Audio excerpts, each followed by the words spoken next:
m'appelle Patrick Henché, je suis un entrepreneur depuis toujours. J'ai fondé l'entreprise Nubic. Nubic, dans les 4 dernières années où j'étais en poste, on a engagé plus de 80 personnes. Ça me donne donc une belle expérience en recrutement de personnel et en gestion. Je vais donc aujourd'hui vous parler de comment on a réussi à devenir bon en recrutement de personnel à l'aide des tests psychométriques. Les tests psychométriques vont servir à déterminer les aptitudes et la personnalité d'une personne. Pour moi, la découverte des tests psychométriques, ça a été une grande révélation. Ça a commencé par une belle expérience qui m'a démontré à quel point c'était pertinent. À un certain moment dans la croissance de l'organisation, on cherchait à engager notre directeur de l'administration.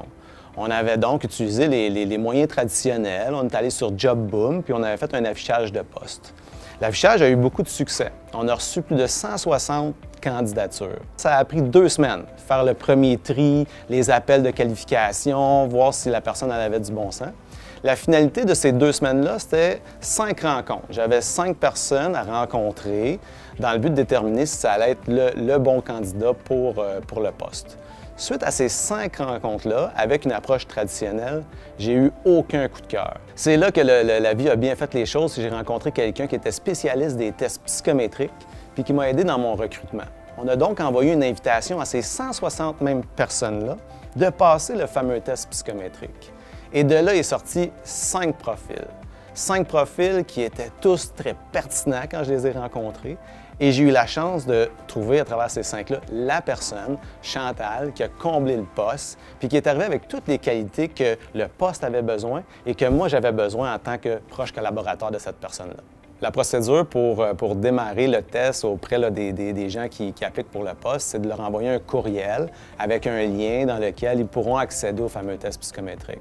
Les tests psychométriques sont très précis. C'est difficile, là, voire même impossible, d'aller à l'encontre de la logique du test psychométrique. Les différents paramètres vont être questionnés de plusieurs angles. Pour la plupart des gens, répondre à un test psychométrique, c'est naturel. On y va de notre personnalité, de ce qu'on croit au plus profondément de nous-mêmes. La plupart des gens vont tenter d'y aller avec la réponse qui est la plus naturelle parce que c'est ce qui fait du sens pour eux. Pour les postes qu'on va vouloir combler, il va falloir se questionner d'abord sur les aptitudes qu'on cherche chez cette personne-là. La plupart des plateformes psychométriques vont nous donner des outils, des grilles pour donner une idée de que devrait avoir l'air le profil, par exemple, d'un gestionnaire.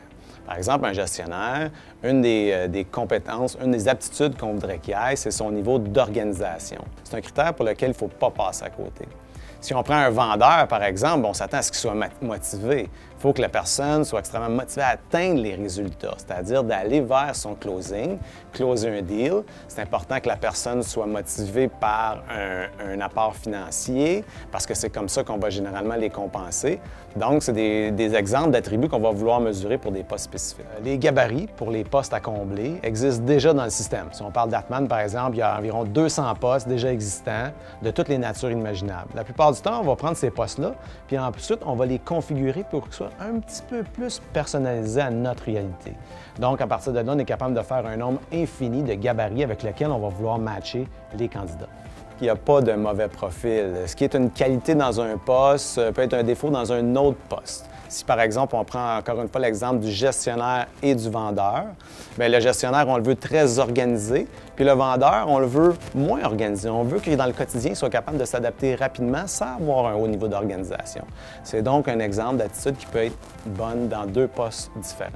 Depuis toujours, les tests psychométriques, c'est dispendieux. On se réserve l'utilisation des tests psychométriques pour l'embauche de vice-présidents, de présidents.